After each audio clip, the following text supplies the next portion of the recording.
Shiv Shiva Shiv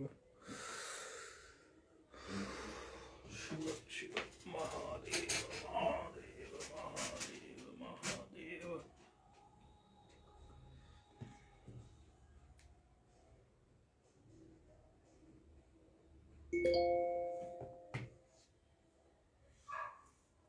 Bluetooth mode. Device paired.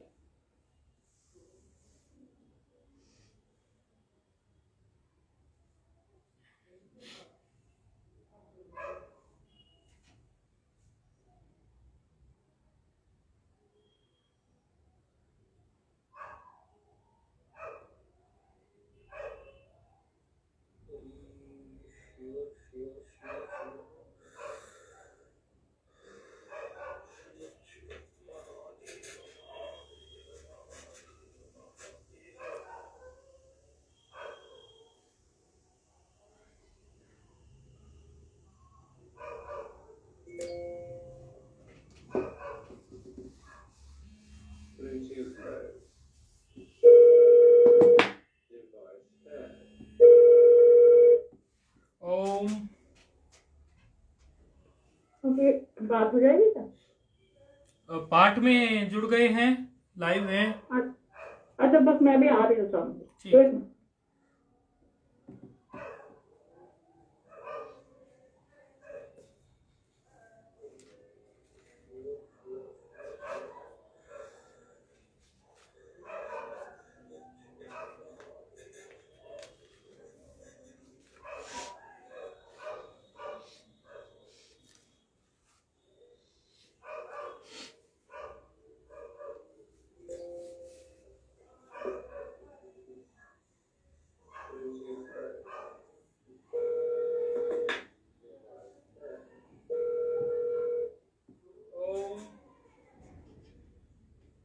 Okay, बात हो जाएगी क्या?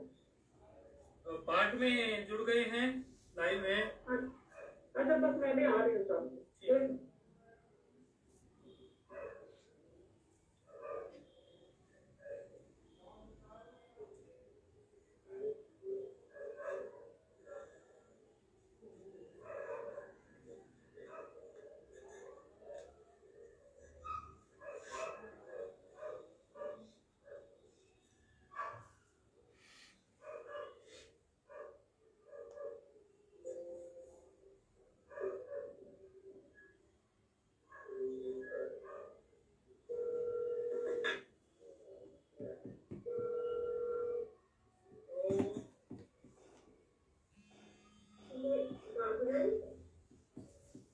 हरिओम स्वामी। ओम नारायण। हरि ओम।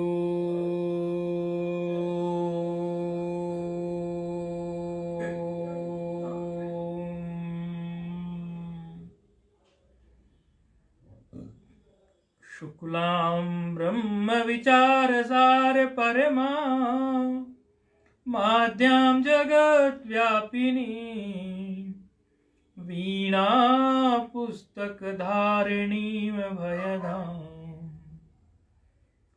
जड्यन्धकारापहाम् हस्ते स्फाटिकमालिकां विदधतीं पद्मासने संस्थितां वन्दे तां परमेश्वरीं भगवतीं बुद्धिप्रदां शारदाम् येनाक्षरसमाम्नायो नुधिगम्यो महेश्वरात् कृत्स्नं व्याकरणं प्रोक्तं तस्मै पाणिनये नमः। वाक्यकारं वररुचिं भाष्यकारं पतञ्जलिं पाणिनिं सूत्रकारं च प्रणतोऽस्मि मुनित्रयम्। नत्वा सरस्वतीं देवीं शुद्धां गुण्यां करोम्यहं पाणिनीये प्रवेशाय लघुसिद्धान्तकौमुदीम्।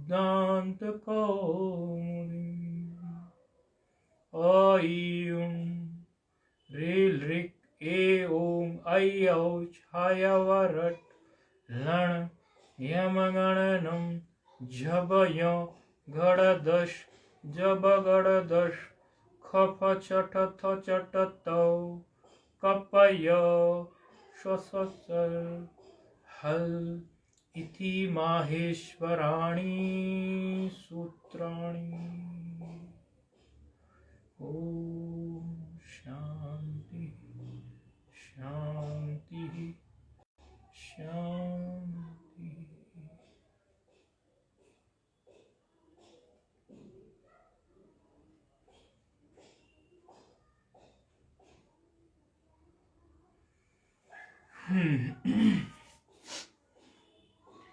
कल अष्टमी थी, अनध्याय था, तो कहीं कोई विस्मृति ना हुई हो और प्राय विद्यार्थी भी अपने कुछ न कुछ अनध्याय के दिन में कार्य करते हैं, तो व्यस्तता के कारण विस्मृति भी हो जाती है। तो थोड़ा सा बता देते हैं कि अभी हमारा अच संधि के अंतर्गत, अच संधि ही चल रही है, तो उसके अंतर्गत हम देख रहे हैं विशेष रूप से प्रगृह पर हमारा विचार चल रहा है और प्रकृति भाव पर हमारा विचार चल रहा है।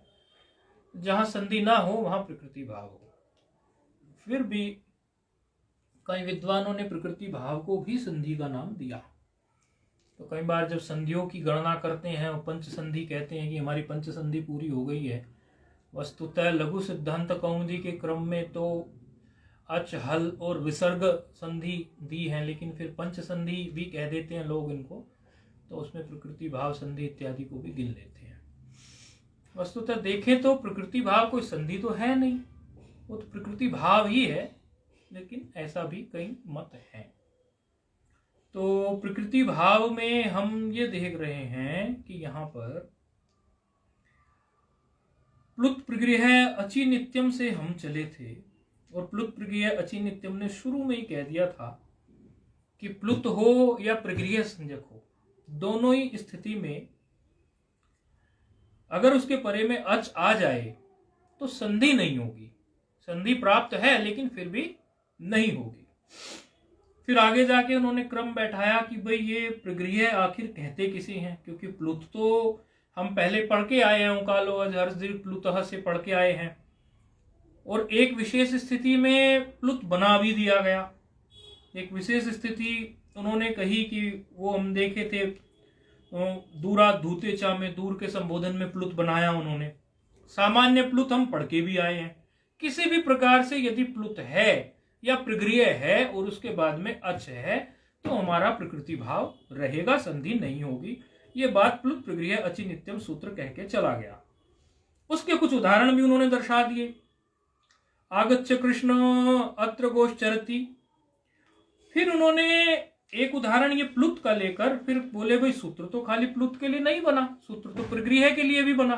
तो प्रगृह के लिए भी सूत्र बना है, तो प्रगृह बताइए क्या होता है। तो प्रगृह के लिए उन्होंने फिर बोधन किया कि ईदुदेत द्विवचनम प्रगृहम, अर्थात इत उत और एत, ये तीन जो हैं यदि द्विवचन में पड़ जाएं, दीर्घ ई दीर्घ उ और दीर्घ एकार, यदि ये कहीं द्विवचन में पड़ जाएं तो उनको भी आप प्रगृह समझ लेना। प्रगृह नामक जो संज्ञा है उसका मतलब ये समझना कि ई उ और ए ये तीनों बहुवचन में कहीं आ गए किसी के अंत में तो वो प्रगृह है। जैसे हरि एताऊ में हरि जो है प्रथमा का द्विवचन है, विष्णु इमाऊ में उकार है ये भी द्विवचन है, और गंगे अमु ये भी द्विवचन है। तो एक इत का ले लिया, एक उत का ले लिया, एक एत का ले लिया, तो ये इदुदेश द्विवचनम प्रगृहम सूत्र कह के चला गया। फिर अधसोमात सूत्र आया, तो अधसोमात में फिर उन्होंने कहा कि भाई प्रगृह की बात को इतना छोटा मत समझना कि केवल द्विवचन में प्रगृह होता है इदुदेत से परे, इदुदेत होने पर। एक और चीज है जिसको हम प्रगृह कह सकते हैं, वो कहते हैं कि भाई अदस शब्द का प्रातिपदिक जो है, अदस शब्द जो है, अदस प्रातिपदिक जो है, अदस प्रातिपदिक के जो तीनों लिंगों में रूप बनेंगे, स्त्रीलिंग पुल्लिंग और नपुंसकलिंग, तीनों लिंगों में यदि कहीं भी आपको माँ के बाद इमीडिएट बाद, क्योंकि इसमें फिर विकल्प एक विचार आ जाता है, ठीक बिल्कुल बाद बीच में कोई व्यवधान ना हो, माँ के ठीक बाद बिना व्यवधान के यदि ईकार आ जाए और आपका उकार आ जाए, तो ईकार और उकार, ईकार और ऊकार दीर्घ की बात है, उस स्थिति में भी आप ये समझना कि उसको प्रगृह कह देंगे।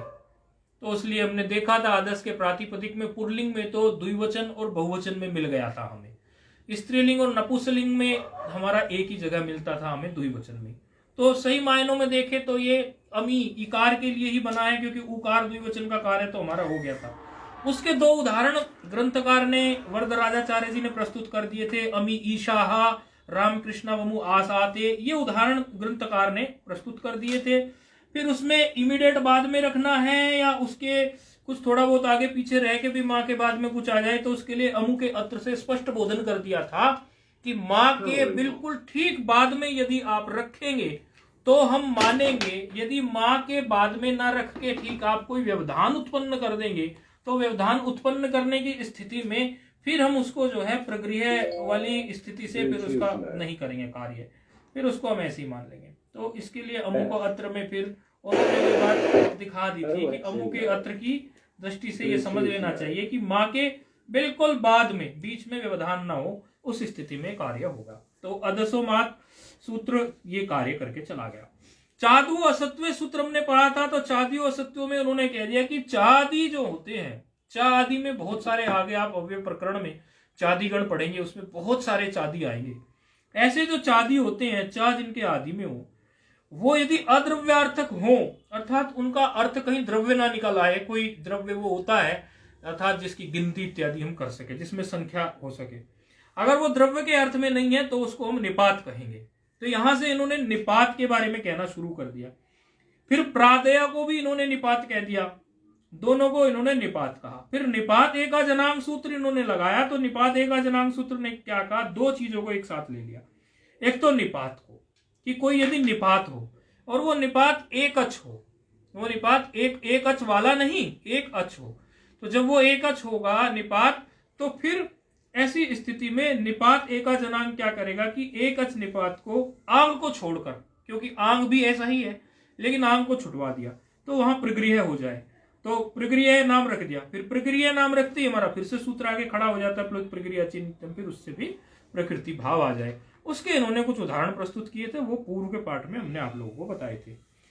अब ये हमने एक सामान्य पुनरावृत्ति दे दी पाठ को शुरू करने से पहले, ताकि बीच में जो छुट्टी हो गई अष्टमी की, इसमें कहीं कोई समझो विस्मृति ना हुई हो, उसको देखते हुए हमने एक सामान्य आप लोगों को ये पुनरावृत्ति दे दी। अब हमारा प्रश्न यहाँ पर ये खड़ा होता है कि क्या किसी ने वो याद किया श्लोक कि किस स्थिति में आंग माना जाए गकार इत वाला, जिसमें गित हो, गित वाला आंग कौन सा है, और अंगित जो गित नहीं है वो वाला जो है वो कब माना जाए। क्या कोई सुनाना पसंद करेगा? किसी ने याद किया? वो कारिका, वो एक श्लोक जैसा एक कारिका है, किसी को याद हो तो हमें सुना दे, बड़ी खुशी होगी। नहीं होगा तो उसको याद करना ही पड़ेगा, क्योंकि उसी से क्लियर होगा। आप फोन पे आप सुनाना चाहें आप सुना सकते हैं। जी स्वामी। ईषदर्थे क्रिया योगे मर्यादाभिविधौ तयः एतमातं गीतं विद्यात् वाक्य स्मरणयोः रंगिता। अच्छा, क्या फिर इसमें गीत कौन से, अंगित कौन से हैं? इसमें ईषद अर्थ वाले, क्रिया योग वाले, जी ठीक है, मर्यादा और अभिविधि वाले ये गीत वाले हैं, और वाक्य और स्मरण अर्थ में जब आएगा तो वो अभित हो, मतलब वो आम उसमें गकार नहीं होगा। तो इसमें जो ये दो नई सी बात दिखाई, अच्छा ईषद अर्थ का क्या मतलब है, क्रिया योग का क्या, मर्यादा का क्या, अभिविधि का क्या? ईषद था अल्प अर्थ में। अल्प अर्थ का कोई उदाहरण?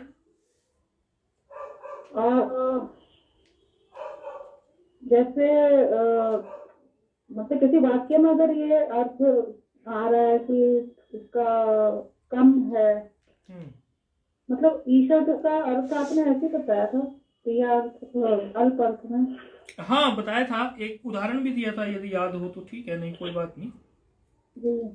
और थोड़े कोसे पानी के लिए बताया था ना, संधि बताई, लुक वोम होता है ना, लुक वोम वाटर जो होता है, हाँ जी हाँ जी, आ उष्णम वाला, आ उष्णम हो जाता, आ उष्ण को फिर उष्णम हो जाता है ना, उष्णम बन जाता है, क्योंकि उसमें ये जो है ये कौन से वाला है, संधि क्यों हो गई इसमें? क्योंकि ये वो था ईषद अर्थ में थोड़ा गर्म है। तो थोड़ा गर्म होने वाले अर्थ में क्या हो गया, ये अंगित या गित? नहीं, ये गित हो गया ना फिर। अच्छा, ईषद अर्थ में गित हो गया। और क्रिया योगे? क्रिया योग में भी आपने एक उदाहरण दिया था। इही। जी जी जी। और मर्यादा और अभिविधि में क्या अंतर बताया था? मर्यादा में आपने ये बताया था कि अलवर का उदाहरण देके कि बारिश अगर हो रही है तो अगर अलवर तक बोल रहे हैं, मतलब अलवर उसमें इंक्लूडेड नहीं है तो मर्यादा है, और अगर अलवर इंक्लूड है तो वो अभिविधि में आ जाता है। वाक्य और स्मरण के क्या उदाहरण है जी? वाक्य और स्मरण का? वाक्य स्मरण का उदाहरण है, वाक्य का है आ एवं नु मन्य से, और स्मरण का है आ एवं किल तत्। आ एवं नु मन्य से का क्या अर्थ है? आ एवं नु मन्य से का मतलब ये था कि मतलब उस तरह से कि जैसे ये एक वो करना कि अब मान लिया। अच्छा, अब तू ऐसा मानता है? हाँ, वाक्य में जब प्रयोग करते हैं अब तू ऐसा मानता है, मतलब पहले तो कुछ और मानता था, अब तू ऐसा मानता है, ऐसा मानने लगा है, इस तरह से। जी जी। और स्मरण का? और स्मरण में इस तरह से कि जैसे मतलब कोई बात कहते हैं, हम लोग कहते हैं हाँ ये तो वही था, उस अर्थ में स्मरण करके जब हम किसी बात को मानते हैं। हाँ, वह ऐसा ही है।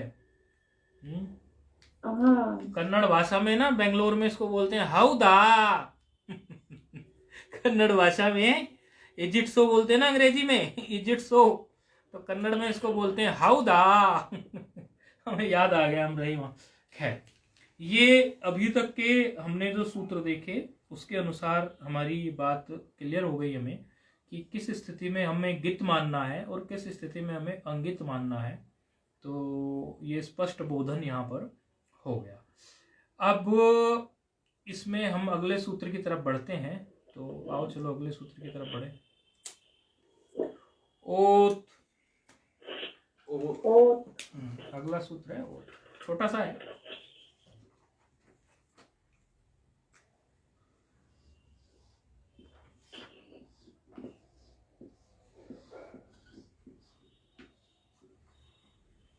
ये है 1:1:15 अष्टाध्यायी में, इसका नंबर है 1:1:15। छोटा सा सूत्र है और विशेष स्थिति में कुछ बात कहने आया है। बात यहाँ पर आजकल प्रगृह की चल रही है, निपात की चल रही है, प्रकृति भाव की चल रही है, यही 3 बातें घूम घूम के आ रही है। तो इस सूत्र में भी कुछ इसी प्रकार की बात ओत में भी ये कहने जा रहे हैं। एक ही पद है, प्रथमा एक वचन का एक ही पद है, ज्यादा कोई पद भी नहीं है, बस ओत अपने आप में एक पद है, प्रथमा एक वचन का।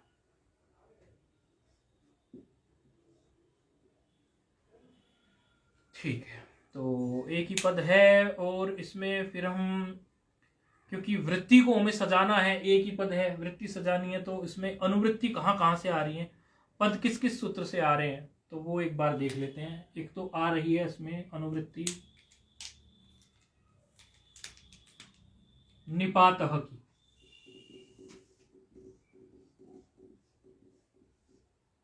निपातः की अनुवृत्ति आ रही है। किस सूत्र से आ रही है?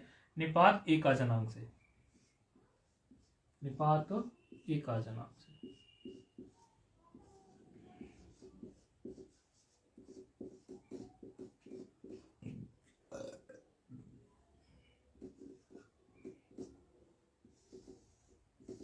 एक तो इस पद की इसमें अनुवृत्ति आ रही है, निपातः पद आ गया, निपात एकाजनांक से। एक और पद आ रहा है यहाँ पर अनुवृत्ति की तरह, प्रगृह।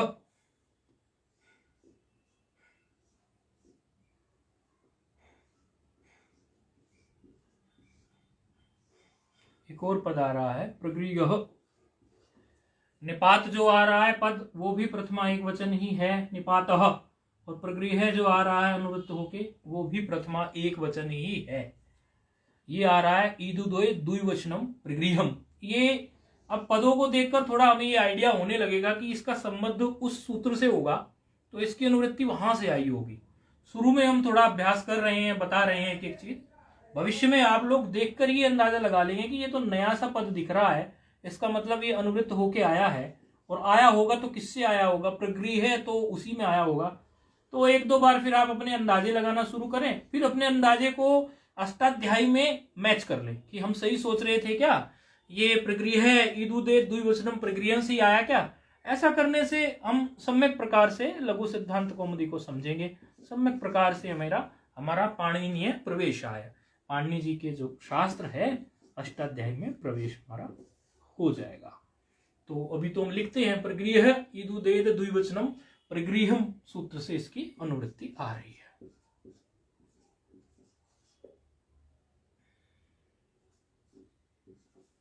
आप ऐसा सोचते होंगे किसी दिन तो गुरुजी बहुत स्लो और बहुत अच्छे से ढंग से पढ़ाते हैं, किसी दिन बहुत फास्ट पढ़ाते हैं, तो वो मूड पर डिपेंड करता है। कई बार कई सारे पाठ और चीजें हो जाती हैं तो हमें भी थोड़ी भागम भाग हो जाती है, किसी दिन सुकून सा रहता है। तो आज सुबह का एक अंग्रेजी वाला पाठ नहीं था, तो जिसमें लघु सिद्धांत कौमुदी अंग्रेजी में पढ़ाते हैं, तो थोड़ा रिलीफ सा रहता है, चित्त थोड़ा शांत सा रहता है, तो फिर आराम से एक और विलक्षण गहराई से पढ़ाया जाता है। क्योंकि हर चीज चिंतन मांगती है, चिंतन समय मांगता है। तो थोड़ा देख रहे हैं अब उस पाठ को, या तो ऑल्टरनेट डेज में कभी करेंगे या फिर उसका शाम वाम का कोई दोपहर का कोई और समय देखेंगे। क्योंकि जब कुछ हम पढ़ाते हैं और उसमें यदि हम थोड़ा धीरे से पढ़ाएं तो फिर वो आप लोगों के हृदय में हम बहुत गंभीरता से उसको उतारेंगे, और गंभीरता से उतारने के साथ साथ गंभीरता से तो हमने पिछले पार्ट में भी लिया था, गंभीरता तो हम हमेशा लेते हैं, लेकिन जब थोड़ा धीरे धीरे से पढ़ाएंगे तो वो आपके अंदर ऐसे ठहर जाएगा कि निकलेगा नहीं, पक्का हो जाएगा मतलब। तो इस बारे में हम एक दिन चिंतन कर रहे थे कि अगर हम ये इससे पहले का जो अंग्रेजी का जो लघु सिद्धांत कौमुदी का पाठ हम चलाते हैं, यदि उसका कुछ टाइम चेंज करें या कुछ आगे पीछे करें तो सुबह के समय फिर हम थोड़ा देर शांत बैठ जाएंगे। यदि पाठ से पहले तो शांत बैठने से फिर बहुत अच्छा और हम दे पाएंगे। हमारे गुरुजी हमेशा ये बोलते, जो भी कोई कहता कि व्याख्यान में देना चाहता हूँ, सत्संग देना चाहता हूँ, जगह जगह मैं करता हूँ, तो हमेशा उनको एक बात बोलती है, वो बात मेरे दिमाग में घूमती है, मेरे दिमाग में वो पढ़ाने के समय घूमती है। और हमारे गुरु भाइयों को गुरुजी कहते थे व्याख्यान देने के लिए, क्योंकि कई हमारे गुरु भाई व्याख्यान देते, उनको बोलते हैं कि जब आप व्याख्यान देने जाओ अर्थात बोलने जाओ, उससे घंटा 2 घंटा पहले आप मौन रहें या 3 घंटा पहले आप मौन रहें। यदि आप मौन रहेंगे तो आपका जो दोहन पहले किया हुआ है वो बहुत अच्छे ढंग से निकल के आएगा, और आप जो सेवा कर रहे हैं व्याख्यान देने की, सेवा ही है ना, वो आप और उत्तम ढंग से कर पाएंगे। तो ये मैं अपने जीवन में भी देखा, जब मौन रहकर मैं 1-2 घंटा पहले कुछ पढ़ाता हूँ या थोड़ा, तो फिर मैं और अच्छे से उसको शांत हृदय से परोसता हूँ, तो बहुत अच्छा ईश्वरीय ढंग से होता है। तो निपातः की यहाँ पर अनुवृत्ति है निपात एका जनांग से, प्रगृह की अनुवृत्ति है ईदुदे द्विवचन प्रगृहम से। अब वृत्ति बनाने में हमें मदद मिल जाएगी, और वृत्ति क्या कह रही है, ओदंतो निपातः प्रगृह स्यात्। छोटी सी वृत्ति है, ओदंतो जो ओद हो अंत में, अर्थात ओ हो अंत में, तपरकरण कर देते हैं ओद के लिए, ओत बोले ओत हो अंत में, यानी ओकार हो अंत में, ऐसा जो निपात है वो प्रगृह संज्ञक हो। सामान्य हिंदी है ओदंत निपात जो हो, ओदंत यानी ओकार अंत वाला जो निपात हो वो प्रगृह संज्ञक हो। अब ओकार अंत वाला तो हम देख के ही पहचान लेंगे, और निपात को हम कैसे पहचानेंगे, निपात कौन सा सूत्र निपात सिद्ध कर रहा है। कुछ सूत्र आए निपात के लिए, तो कौन कौन से सूत्र जो है निपात सिद्ध कर रहे हैं, आप बताएंगे निपात के कौन कौन से सूत्र हैं, आप फोन पे आप बताएं। ओद हो तो देख के पहचान लेंगे वो, लेकिन निपात कौन कौन सा सूत्र कर रहा है। निपात प्रादय हो सकते हैं और प्रादय है। अच्छा, तो प्रादय में कोई ओकार अंत वाला मिलता है, जरा थोड़ा दिमाग घुमाए, प्रादय में कोई मिल जाए तो, क्योंकि इन दोनों सूत्रों ने निपात किया, और उन निपात में से हमें वो लेना है जो जिसके बाद में ओकार हो। नहीं, ओकार वाला तो कोई नहीं मिल रहा। इसका मतलब और हमारे काम में प्रादि वाला तो नहीं आएगा। इसका मतलब ये हुआ चादया जो है अर्थात चादी जो है उन चादियों में कोई ओकार वाला हमें मिल सकता है। ये चादियों बड़ा गण है, वो बहुत सारे हैं इसमें, तो आप लोगों के सामने जब पढ़ेंगे तब आते जाएंगे। अभी तो वो आ रहे हैं जो हम सूत्र के माध्यम से पढ़ रहे हैं। वहां जब आप पढ़ेंगे चादी अव्यय प्रकरण में तो वहां आपको बहुत सारे यहाँ पर चादी के उदाहरण दिखाई देंगे। तो उसी उदाहरण में से हम एक ले लेंगे। सामान्य हिंदी हो गई कि ओदंत निपात जो हो वो प्रगृह्य संज्ञक हो, और प्रगृह्य यदि हम किसी को बनाते हैं तो उसके बाद फिर हम सूत्र लगा देते हैं। जहां हमें प्रगृह्य मिल गया और परे अच मिल गया तो हमारा सूत्र प्रस्तुत हो जाता है। कौन सा सूत्र प्रस्तुत हो जाता है? यदि प्रगृह्य मिल जाए और फिर अच परे में मिल जाए कौन सा सूत्र आ जाता है फिर? नहीं, यदि प्रगृह्य मिल जाए, प्रगृह्य आप सुनिए समझिए थोड़ा धैर्य से, धीमे, मतलब कोई जल्दबाजी नहीं। यदि प्रगृह्य मिल जाए और उसके बाद हमें अच मिल जाए फिर कौन सा सूत्र प्रस्तुत होता है? अच्छा प्रगृह्य मिल जाए और उसके बाद अच मिल जाए तो प्रक्रिया बस ऐसे थोड़ा सा मस्तिष्क को उसी दिशा से लेके चलना है जिस दिशा में लेके जाना है। धैर्य से, बड़े धैर्य से पढ़ेंगे, बड़े धैर्य से कार्य करेंगे। तो अब हम देखते हैं पहले हम कोई एक ऐसा निपात ले लेते हैं, एक ऐसा निपात ढूंढ लेते हैं जो निपात सामान्य निपात ना हो, ओकार अंत वाला हो। ठीक है, ऐसा हमें एक निपात मिल गया अहो, ऐसा एक निपात मिल गया अहो, और इसके बाद कुछ ऐसा लिख दिया, कहीं आ गया ईशाहा। कौन सी संधि प्राप्त थी यहां पर पहले? इन सब बातों के पहले, ये सब सूत्र आए उसके बाद तो कुछ और हो गया, लेकिन उसके पहले यहां पर कौन सी संधि प्राप्त थी?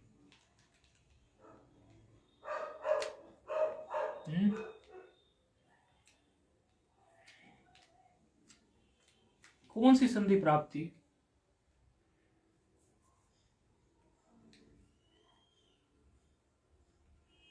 अहो ईशाहा, इसमें कौन सी संधि पहले प्राप्त थी? बताए कोई? अहो ईशाहा, जो फेसबुक पर देख रहे हैं वो भी मैसेज करके बता सकते हैं इसमें कौन सी संधि प्राप्त थी। आप भी बता सकते हैं, फोन पे हैं आप बता सकते हैं। अहो ईशाहा नाम की, हाँ ये प्राप्त थी, लेकिन इसका बाद किसने कर दिया? ओत ने, क्योंकि ये जो है अहो जो है निपात संज्ञक है, अहो की निपात संज्ञा है, वो किसने की? चाद्यो असत्वे ने, और इसके परे में अच आ गया, तो अच आने के बाद में हमारा प्लुत प्रगृह्य अचि नित्यम ने कहा कि ये प्रकृति भाव से रहे, इसीलिए ये अहो ईशाहा रूप अहो ईशाहा ही रहेगा, इसमें संधि नहीं होगी, ये प्रकृति भाव में रहेगा। और भी कुछ उदाहरण मिलते हैं प्राय ऐसी, आपकी समझो और थोड़ा उदाहरण के लिए बता देते हैं। ऐसा कुछ आ सकता है अथो, ये भी चादिगण में आता है और ओकार है अंत में, अथो आ जाए, अथो के बाद भी कोई ईशाहा लिख दे या कुछ और लिख दे, अथो भी होता है। नो, ना ओ, नो, ये भी हमारा जो है होता है। आहो भी है एक निपात, आहो लघु सिद्धांत में नहीं दिए हैं लेकिन एक उत्तर ग्रंथों में ये मिलते हैं, और आगे जब आप चादिगण पढ़ेंगे वहां भी मिल जाएंगे। उता हो, उता हो, ये सब जो है ना ओदंत वाले निपात हैं। तो ओदंत वाले निपात के बाद यदि इनके बाद कोई भी हमारा अच मिल गया तो फिर हमारा ओद सूत्र जो है वो इनको पहले प्रक्रिया संज्ञक बना देगा, ओद तो इनको ओदंत वाला, और फिर हमारा जो है प्लुत प्रक्रिया अचि नित्यम जो है वहां पर कह देगा कि यहाँ पर ये हमारा इनकी संधि बात हो गई। ये ध्यान देना है, कभी हमसे कई बार क्या है सूत्रों के देखने में गलती हो जाती है। ओद सूत्र का सिर्फ इतना काम है कि ओदंत वाले को वो प्रगृह्य बनाता है, सिर्फ इतना काम है, ओदंत निपात को प्रगृह्य बनाता है, और प्रकृति भाव तो हमारा वही सूत्र करता है, प्लुत प्रक्रिया अचि नित्यम। इसका कार्य तो ये है कि ये ओकारांत वाले को निपात, ओकारांत वाले निपात हो और ओकारांत वाला हो तो उसको प्रगृह्य कह देता है। ये यहां तक इस सूत्र ने ये बात कही, नोट कर लेना।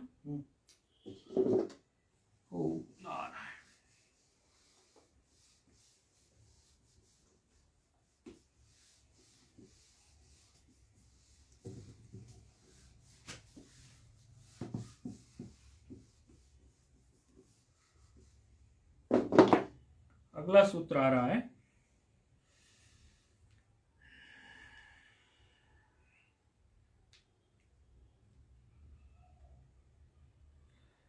संबुद्धौ साकलस्य एताव अनार्षै। संबुद्धो साकल्यस्य तावनार्षे। ये तो आपको देखने से पता चल रहा होगा, पहले सूत्र लिख देते हैं। खैर, संबुद्धौ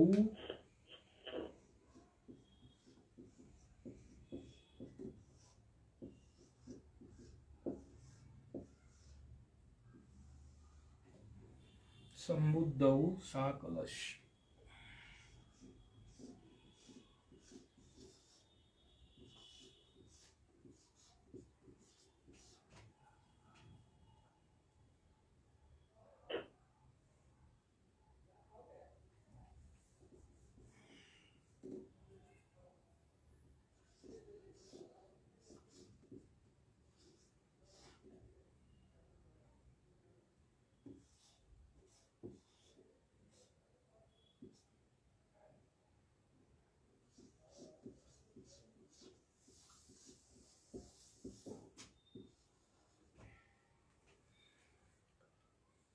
सूत्र का नंबर है 1116।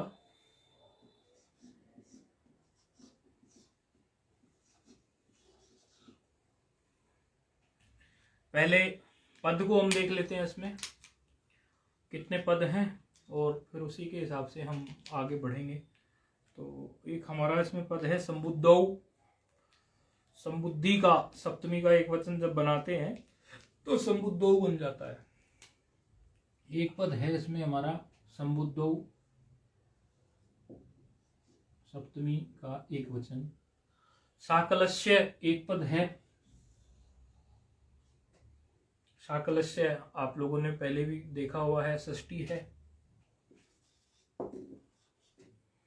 फिर ये जो एता है वो इत होता है, इकार से वो एकार हुआ है आद्गुणा से, तो इसमें इतहु अलग निकल जाएगा सप्तमी एक वचन, और अनार से अलग निकल जाएगा इतहु, क्योंकि इतहु और वनार से इसमें एचो वाय आवाह लगा हुआ है, तो इसमें से इसी में से इतहु एक पद निकल जाएगा और इसी में से अनार से एक पद निकल जाएगा, अनार से। इस तरह दो पद इसमें से निकल गए, तो टोटल हमारे ये 4 पद हो गए। इसमें संबुद्धौ एक पद हो गया, साकलस्य एक पद हो गया, इतौ एक पद हो गया, अनार से एक पद हो गया। संबुद्धौ सप्तमी एक वचन, अनारशय भी सप्तमी एक वचन, बुद्धौ अनार से इतौ भी सप्तमी एक वचन।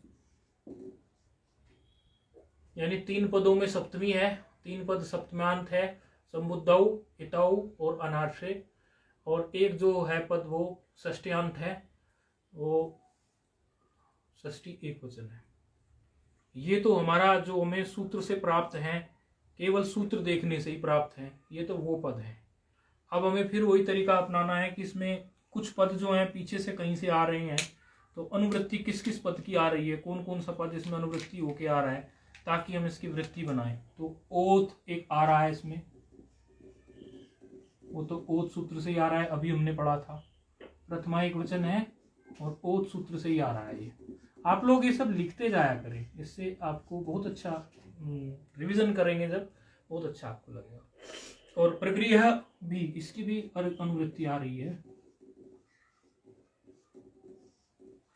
वो भी आपको पता है, अभी हमने देखा था प्रथमा एक वचन, और ये भी पता था हमें प्लुत प्रक्रिया इदुदेत द्विवचनम प्रक्रियम से इसकी आ रही है, इदुदेत द्विवचनम प्रक्रियम से। अभी हम पीछे भी देख के आए हैं पूर्व के सूत्र में।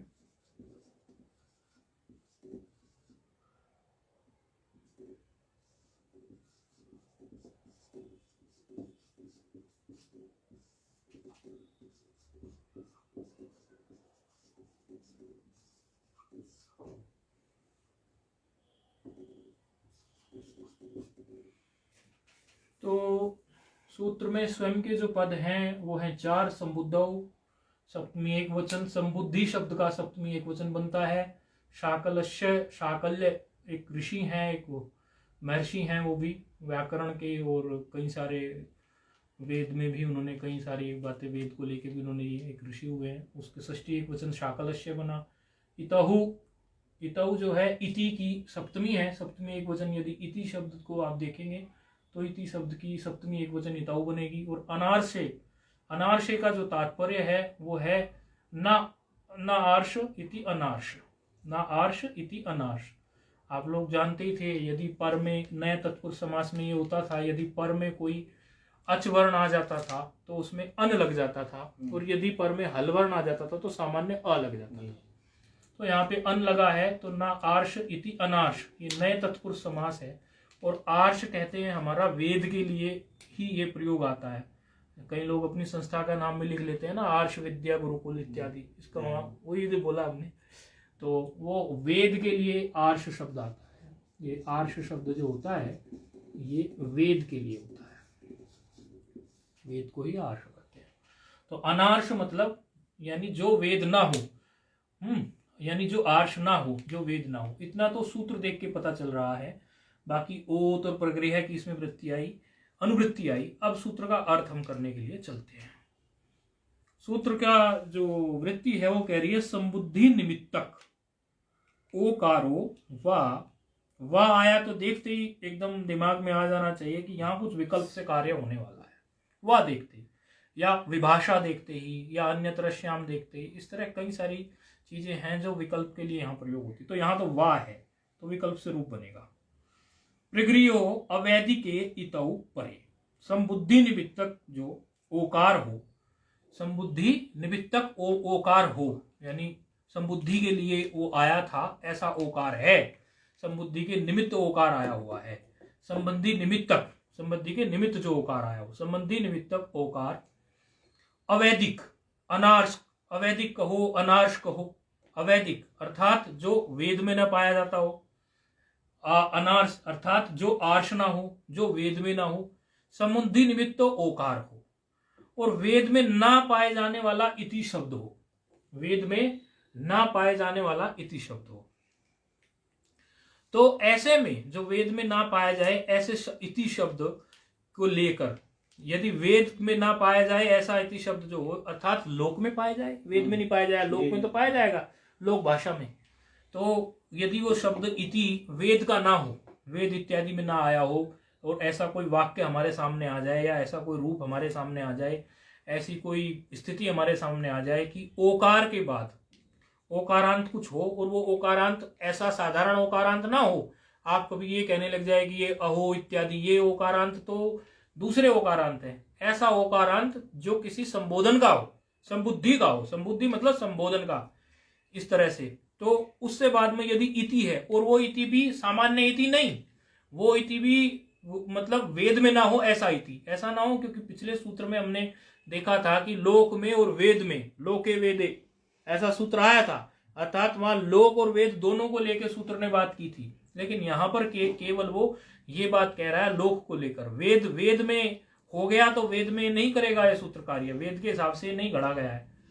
तो ऐसी स्थिति में क्या हो कि ऐसी स्थिति में विकल्प करके, वह आ गया तो विकल्प करके प्रगृह संज्ञक हो, यानी इसने प्रगृह बनाया, और प्रगृह बन जाता है तो फिर हमारा क्या लाभ होता है, उससे प्लुत प्रगृह अचि नित्यम हम सूत्र लगा देते हैं, वो प्रकृति भाव रह जाता है। प्रगृह बनाने की पूरी व्यवस्था ही इस चीज के लिए टिकी हुई है कि हमें वो प्लुत प्रगृह अचि नित्यम से उसको प्रकृति भाव में खड़ा कर देना है, अर्थात उनमें संधि कार्य को बाध कर देना है। तो ऐसा कोई हम अब इसमें से रूप ढूंढेंगे जिस रूप में संबोधन का तो ओकार हो, और उसके पर में इति हो, और इति जो हो वो वेद में प्रयुक्त ना हुआ हो, ऐसा कोई ढूंढेंगे। तो स्वयं जो है ग्रंथकार ने, वरदराजाचार्य जी ने एक रूप लिया। विष्णु का जब संबोधन का रूप बनाएंगे उसका, तो विष्णु बन जाता है। विष्णु का जब संबोधन रूप आप बनाते हैं तो विष्णु बन जाता है। तो एक हमारा आ गया विष्णु, और ये संबोधन का है ओकार, इसमें बिना संबोधन वाला नहीं है ओकार, ये संबोधन के निमित्त ही बना है। जब आप सुबंत में रूप बनाएंगे विष्णु का तो ओकार ये जो बना है संबोधन के निमित्त ही वहां पर बना है, क्योंकि वहां पर जो शब्द हम विष्णु शब्द लेके चले थे तो संबोधन का एक वचन जब हम वहां बनाने चले तो एक वचनम संबुद्धि ही सूत्र के अनुसार हर्षस्य गुणः सूत्र से संबुद्धि को ही निमित्त मान के गुण हुआ था। तो ऊ को जो ओकार हुआ था, ऊ को ओकार जो वहां हुआ था विष्णु से, तो वो संबुद्धि को निमित्त मान के ही हुआ था। ऐसे नहीं हो गया था कि ऐसी हो जाए। इन घर्षवाद संबुद्धि ने वो संबुद्धि को ही निमित्त मान के कि वहां संबोधन का रूप हमें बनाना है, उसको निमित्त मान के ही ओकार बना था। अर्थात ये विष्णु जो है बिल्कुल फिट बैठता है, ये संबुद्धि निमित्तक ओकार ही है इसके बीच में बाद में, यानी संबुद्धि को निमित्त मान के ही ओकार बना था। तो ये विष्णु बिल्कुल सही रूप है। और इसके बाद में यदि इति आ जाए, और ये भी हमें पता है कि ये इति जो है, अब जिसने वेद नहीं पढ़ा वो कहेगा कि गुरुजी हमें तो पता नहीं है विष्णु के बाद इति जो है ये वेद वाला है कि बिना वेद वाला। तो वो गुरु परंपरा से सीख जाते हैं पढ़ पढ़ के कि ये वेद वाला नहीं है, ये अवैदिक ही है, वेद का रूप नहीं है ये कोई भी, या वेद का कोई मंत्र नहीं है, या वेद में नहीं है, ये सामान्य लोक इत्यादि में प्रयोग होने वाला ही है। तो ये बात हमें जब पक्की हो गई तो उस स्थिति में हमें क्या करना है, ये समझ लेना है कि ये तो समुद्धि निमित्तक ओमकार है और इससे परे जो इति शब्द परे आ गया, यदि इति शब्द परे नहीं आता तब नहीं होता, यानी दोनों शर्तें पूरी हो, ओकार जो हो समुद्धि निमित्तक हो और उससे परे यदि इति आ जाए तो विकल्प करके प्रगृह संज्ञक होता है। तो विकल्प करके प्रगृह संज्ञक हो गया तो एक केस में तो ये विष्णु जो है प्रगृह संज्ञक हो गया।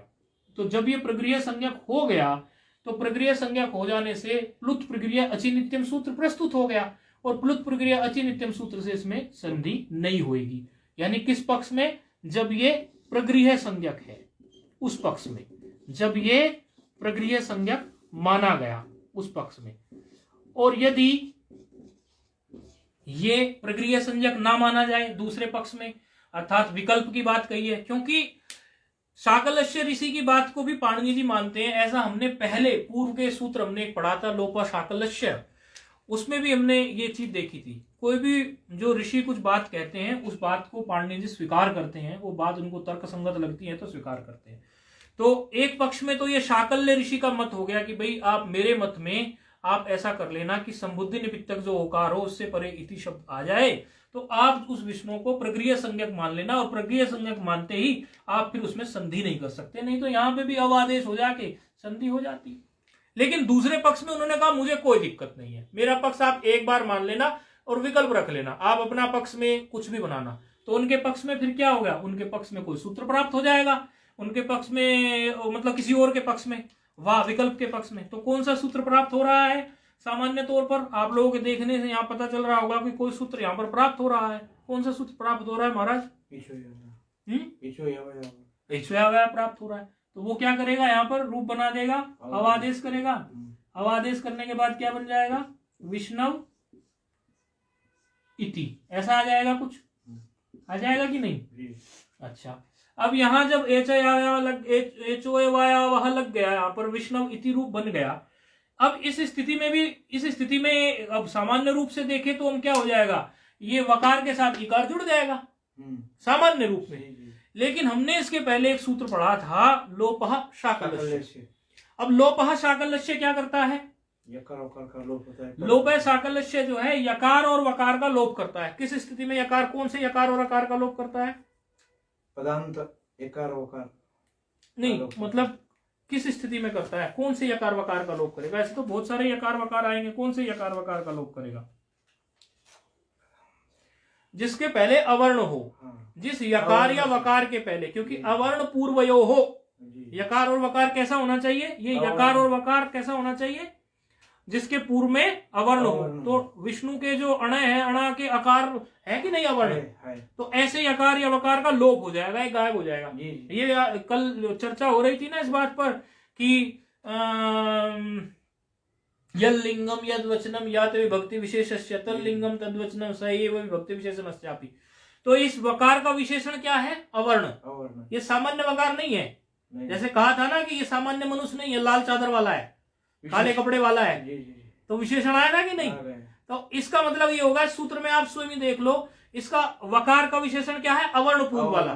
तो अवर्ण पूर्व वाले में भी वही विभक्ति होगी, अवर्ण पूर्वयो हो, अवर्ण पूर्वयो हो कौन सी विभक्ति होगी? सप्तमी। रामयो हो सप्तमी।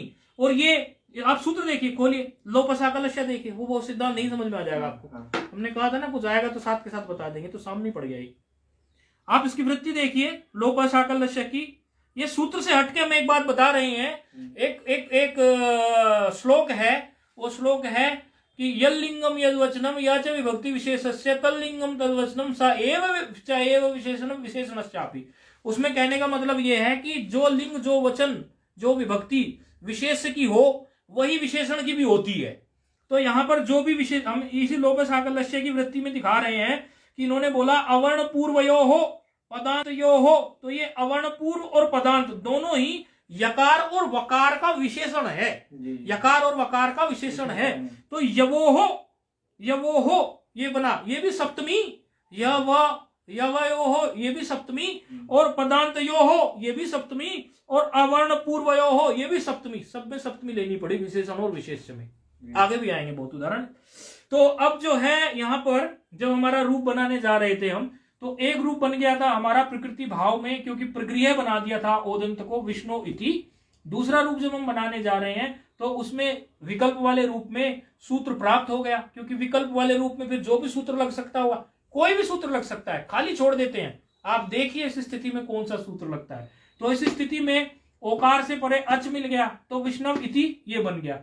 लेकिन एक और सूत्र हमारा आ गया यहाँ पर ध्यान की, लोपसाकलश्य क्या कह रहा था, यहाँ पर भी ये रूप फाइनल नहीं हुआ, ये भी फाइनल नहीं हुआ। क्यों नहीं हुआ फाइनल? क्योंकि यहां भी हमें लगा कि एक और सूत्र लग सकता है, अभी इसको खाली नहीं छोड़ सकते।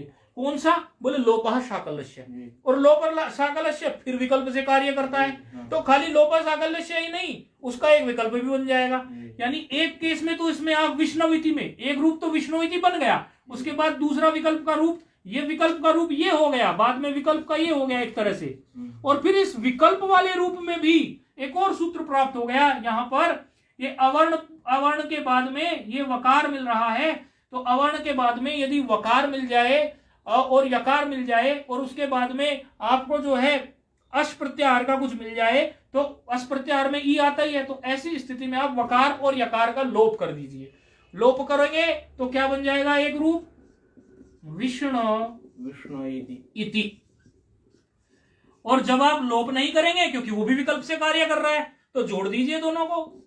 उस केस में आप इसको जोड़ सकते हैं, जब आप विकल्प नहीं करेंगे उस केस में आप इसको जोड़ सकते हैं। तो वो रूप बन गया विष्णु इति, विष्णुविति। जोड़ के आप देखिए आपकी पुस्तक में दो रूप मिलेंगे आपको, एक तीन रूप मिलेंगे, एक विष्णु इति, एक विष्णु इति और एक विष्णुविति। तीन रूप बनेंगे इसमें। रूप समझ में जिसके नहीं आए फिर से पूछ सकता है, फिर से बता देंगे, कंफ्यूजन पैदा ना हो, क्योंकि इसमें थोड़े विकल्प की बातें दो चार आ गई। तो यदि किसी को समझ नहीं आया हो तो हम इसको फिर से स्पष्ट बोधन कर सकते हैं, और आया होगा तो फिर हम आगे बढ़ जाएंगे। और यदि समझ आ गया तो बहुत अच्छी बात है। ये तीन रूप कैसे बने समझ में आ गया? आपके फोन पे हैं? आप फोन पे हैं भी क्या? हाँ है जी, बन गए, ठीक है। तो इस सूत्र ने यहां पर जो बात कही वो वेद को लेके कही कि यदि वेद में इति आएगा तो उस केस में मैं नहीं करूंगा, यदि वेद में नहीं आता है तो मैं कर दूंगा। जैसे इन्होंने एक उदाहरण दिया है, वो काटक संहिता का है, एक उदाहरण दिया है, एता गा ब्रह्मबंध इत्यब्रवीत। मतलब उसमें क्या है, वेद का एक उदाहरण दिया इन्होंने कि वेद में यदि होता तो संधि हो जाती, ये वेद में नहीं है इसलिए संधि नहीं हुई। यदि वेद का कुछ वचन आ जाए कहीं भी तो वेद वाले केस में बोले ये सूत्र कार्य नहीं करेगा, क्योंकि इसमें स्पष्ट ही बोला हुआ है अवेद यानी अनाश। तो वेद में कोई वचन आया है, काटक संहिता का एक उदाहरण मिल रहा है हमें किसी पुस्तक से, वेद का एक उदाहरण है, आप उदाहरण के लिए लिख सकते हैं, बाकी इसकी व्याख्या के लिए ना पूछें और ना जाएं, क्योंकि वो फिर उसमें गहरा शास्त्रार्थ आगे खड़ा होता है। एता गा, ये वेद का उदाहरण है। आप बस इसमें एक चीज देखनी है आपको कि ये जो ब्रह्मबंध लिखा है, ब्रह्म बंध, और उसके बाद में ये तो पूरा हमने वाक्य लिख दिया, पूरा वचन लिख दिया वेद का पूरा। इति था, इति, और इति के बाद अब्रवीत था, इति के बाद अब्रवीत था। तो यहाँ पे भी आप कहोगे कि ये तो धा के बाद इति मिल रहा है, इति के बाद अब्रवीत मिल रहा है, इन सब दृष्टि से बोले आपको इनमें कर लेना चाहिए, कार्य छोड़ना नहीं चाहिए बोले, लेकिन ऐसा नहीं है। तो यहाँ पर वेद में इति शब्द अगर परे है, इति शब्द आपका आ से परे है, तो उसके धा के आ से परे है, तो धा के आ से परे होने पर संधि प्राप्त हो रही थी, लेकिन नहीं, वो धा के आ से भी संधि प्राप्त हो रही है या फिर और भी अन्य कहीं हो रही है तो उसको नहीं माना जाएगा, वो संधि कर दी जाएगी, मतलब उसको प्रकृति भाव में नहीं रखा जाएगा। तो ये एक वेद का उदाहरण था।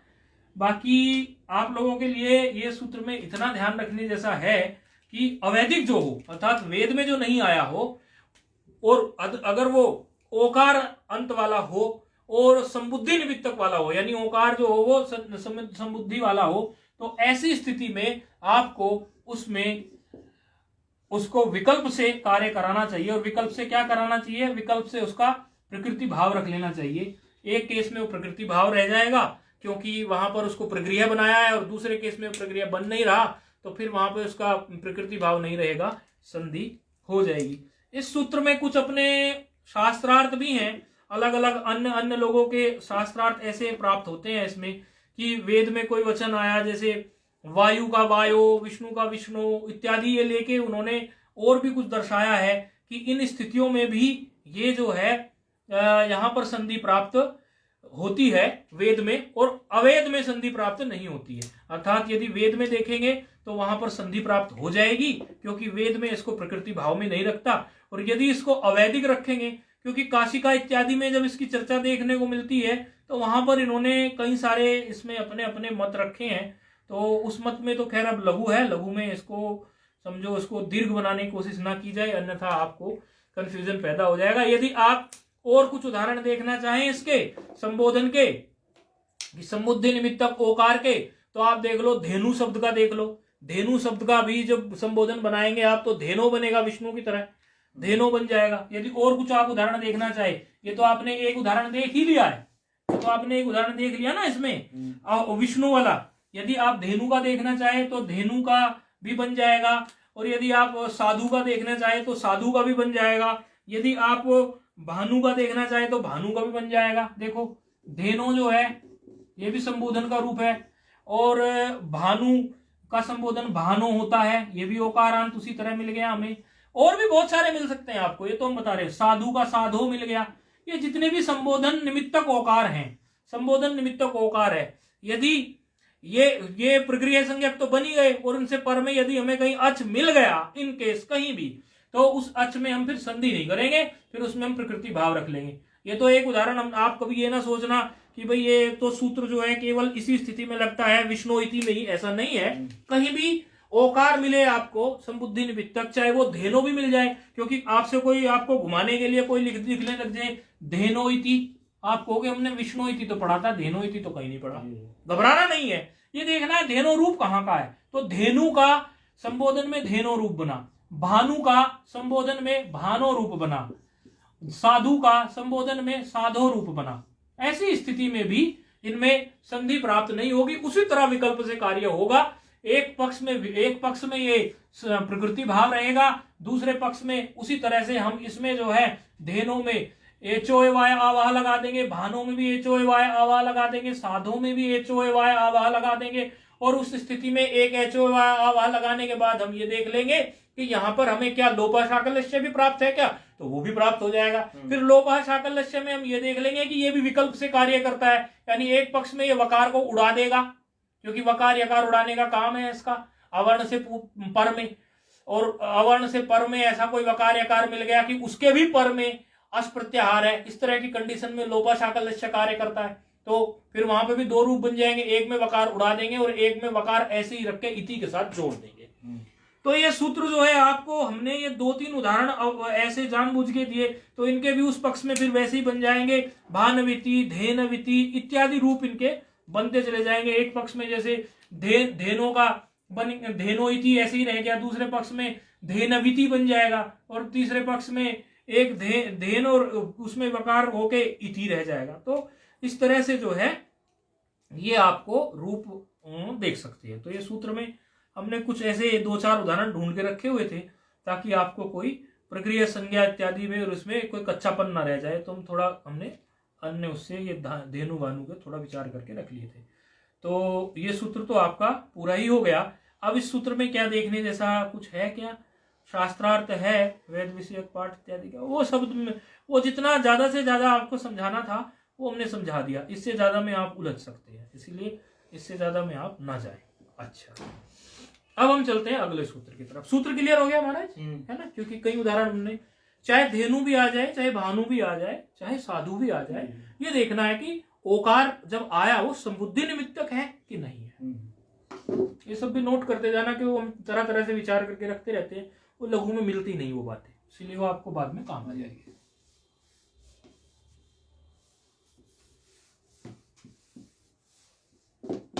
अगले सूत्र की तरफ बढ़ते हैं। मय वो वा, ये सूत्र चाइनीज सा लगता है देखने में तो।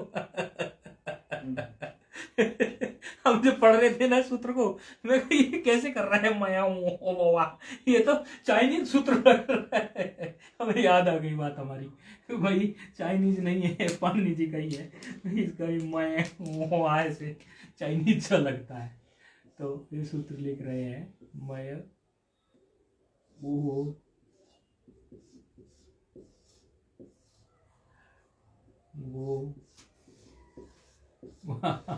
याद रहेगा आपको ये सूत्र। बोले चाइनीज सा सूत्र है, हम पूछने लगे रे चाइनीज जैसा कौन सा सूत्र लगता है, बोले गुरु जी ये लगता है। तो इस तरह से इसको भी 8-3-33 है, वही हमारा तरीका। सबसे पहले हम पद देखते हैं उसमें। तो इसमें 4 पद हैं।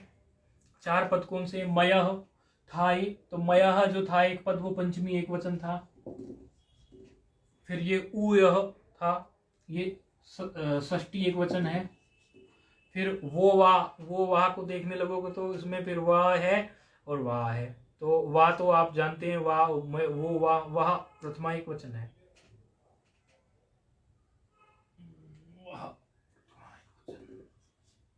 और वाह जो है आप कितनी बार विकल्प से पढ़ के आए हुए हैं, वो तो अव्यय है, विकल्प के लिए ये वाह लिख देते हैं। 4 पद है। मय क्या है? ये मय प्रत्याहार है। मय जो है ये हलंत वाला मय था, और इससे ये फिर रूप बन के बन गया मयः, और फिर आगे जो है आप विसर्ग संधि पढ़ेंगे उसके अनुसार फिर ये विसर्ग का भी लोप हो गया।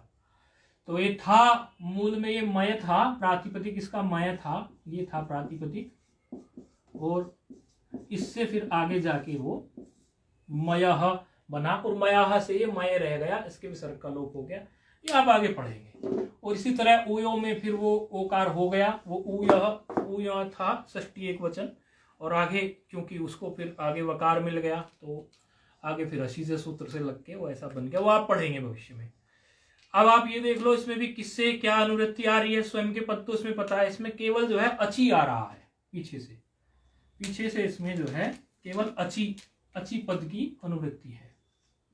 बाकी तो सूत्र को ये खुद ही बना देगा, क्योंकि अपने पद भी इसके पास काफी हैं।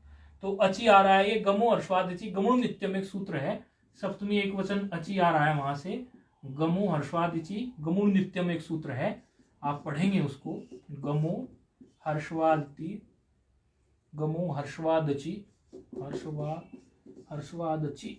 गमुण नित्यम, इससे वहां से अनुवृत्ति आ रही है, गमो हर्षवादची गमुण नित्यम उस पद से। जी ये अति शब्द तो इसमें भी आया ना, प्लुता प्रदृश्य अति नित्यम। हाँ, लेकिन इसकी वहां से नहीं आ रही। उसमें क्या होता है ना, सूत्र के आगे पीछे देखना पड़ता है। आप ये सूत्र है जैसे मयो उ वो वा, ये सूत्र है 8-3-33 है।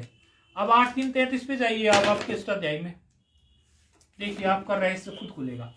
8-3-33 पे जाइए आप जी, और हमें भी बताइए कितने पेज पे है, हम भी चले जाएंगे वहां। 8-3-33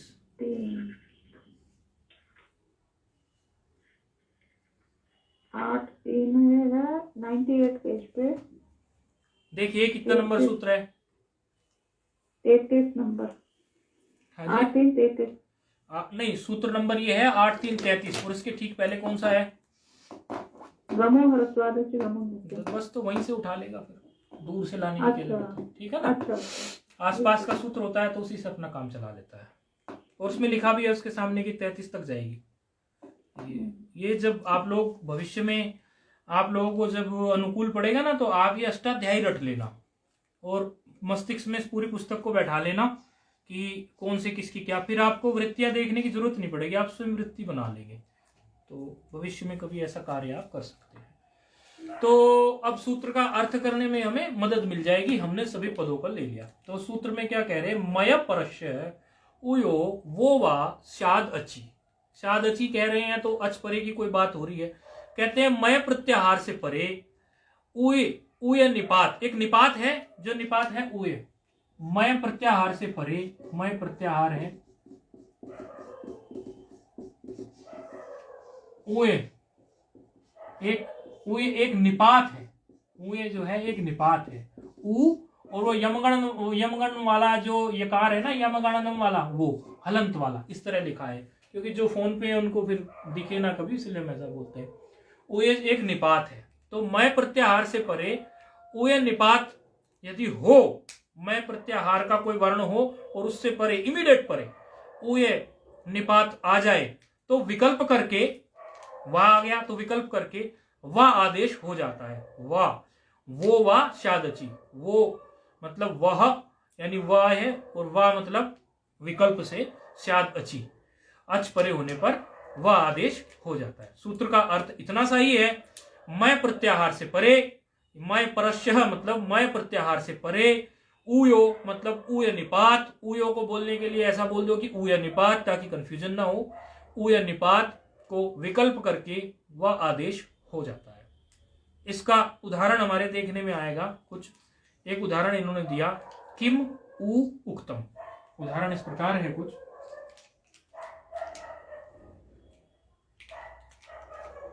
किम, किम मतलब वही क्या वाला जो किम होता है, किम, उसके बाद ऊया, ऊया एक निपात लिख दो, ऊया, और फिर उक्तम। उक्तम का मतलब कहने से होता है, किम का मतलब क्या से होता है, तो क्या कहा, ऐसा है। फिर आप कहेंगे गुरुजी इसमें फिर ऊया का क्या अर्थ हुआ, मन में ऐसी बात भी आ जाती है ना कि ऊया का क्या अर्थ हुआ। आप लोग उपनिषद इत्यादि पढ़ ही रहे हैं, वहां पर बहुत बार आप देखते होंगे निपात आते हैं, और जब उपनिषद पढ़ाई जाती है तो उस समय क्या कहते हैं कि ये निरर्थक निपात है। ऐसी बात सुनने को आएगी, आपके सामने कई बार आई होगी कि ये निरर्थक निपात है, इसका कोई अर्थ नहीं है, ये बिना अर्थ वाला निपात है। तो इस तरह निपात होते हैं जो रखे जाते हैं, और इनसे लाभ क्या होता है, कई बार इनसे कई बार पाद पूर्ति हो जाती है। उस पाद को कैसे पूर्ण करना है, छंद को कैसे ठीक करना है, उसमें भी बड़े लाभकारी होती है। तो इसका कोई अर्थ नहीं है, किम उक्तम का ही अर्थ है क्या कहा।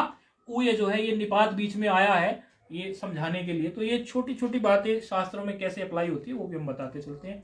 उय में जो यकार है इसकी तो हलंत्यम सूत्र से हो जाएगा, गायब ये इत हो जाएगा, और तस्य लोप से लोप हो जाएगा। हलंत्यम से चला जाएगा और तस्य लोप से इसका लोप हो जाएगा, हलंत्यम से इत और तस्य लोप से लोप। तो शुद्ध रूप बच गया किम, हलंत वाला, उ और उक्तम। अब हमारे देखने में आ रहा है ये कि किम में, किम जो है, किम के बाद उ है, यानी किम के ठीक बाद उ है, यानी, और माँ जो है ये माँ हमारा जो है वो मय प्रत्याहार के अंतर्गत आ गया, और उसके ठीक बाद निपात आ गया। उन्होंने क्या कहा था, मय प्रत्याहार से परे कोई निपात आ जाए, कौन सा निपात, वो भी स्पेसिफिक कहा था, उय निपात। तो उय निपात का उ रह गया, उय था तो उ रह गया, और उसके बाद में उक्तम है। तो ऐसे में क्या करें, विकल्प करके वह आदेश कर दें। विकल्प करके वह आदेश करने का मतलब क्या हुआ कि ऐसी स्थिति में आपको किसके स्थान पे वह आदेश करना है, यहाँ पर वो अभी आप कर दें। तो फिर इस स्थिति में वह आदेश कर देंगे उय निपात को, उय निपात की जगह पे वह आदेश हम कर देंगे। तो इसके स्थान पर यदि हम वह आदेश कर दें, उ के स्थान पर वह आदेश कर दें, वह हलंत वाला वह आदेश कर दें, और ये किम ऐसा का ऐसा ही है क्योंकि उ के स्थान पे वह आदेश करना है, और उक्तम भी ऐसा का ऐसा ही लिख देंगे, बस उ की जगह पे वह आके बैठा है क्योंकि यही सूत्र कह रहा था। तो फिर जब हम इसको जोड़ेंगे तो जोड़ने के समय पे किम, हलंत वाला माँ छोटा रह जाएगा, और वाह के साथ में उ जुड़ेगा तो वुक्तम, ऐसे रूप बन जाएगा, किम वुक्तम, किम वुक्तम रूप बन जाएगा। आप देख सकते हैं इसमें रूप मिलेगा आपको, हाँ किम वुक्तम रूप है।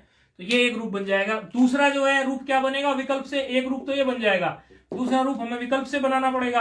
तो विकल्प से क्या रूप बनेगा, विकल्प में फिर आपको देखना पड़ेगा कि क्या प्राप्त है क्या प्राप्त नहीं है, कौन सी संधि हो सकती है कौन सी संधि नहीं हो सकती है। तो उस केस में आप अगर देखना चाहेंगे इसमें तो किम उ और उक्तम ऐसे कुछ है, किम उ और उक्तम, ऐसी स्थिति में फिर आपको देखना पड़ेगा कि क्या हमें प्राप्त हो सकता है। तो सीधे सीधे किम और उ जुड़ेगा तो किम उ हो जाएगा और उक्तम रह जाएगा। तो एक रूप बन जाएगा किम उक्तम और एक रूप बन जाएगा किम उक्तम। तो विचार कर लेना, समय भी हो गया है। सामान्य सूत्र था, विशेष कोई चर्चा होगी इस पर और कुछ तो फिर हम इसको कल भी देख सकते हैं, कोई कंफ्यूजन होगा तो, और कुछ विशेष बात भी इसमें आएगी शास्त्रार्थ वाली, तो कल एकदम फ्रेश माइंड से वो भी देख लेंगे। छोटी मोटी आती हैं कई बातें, वो हम कल देख लेंगे।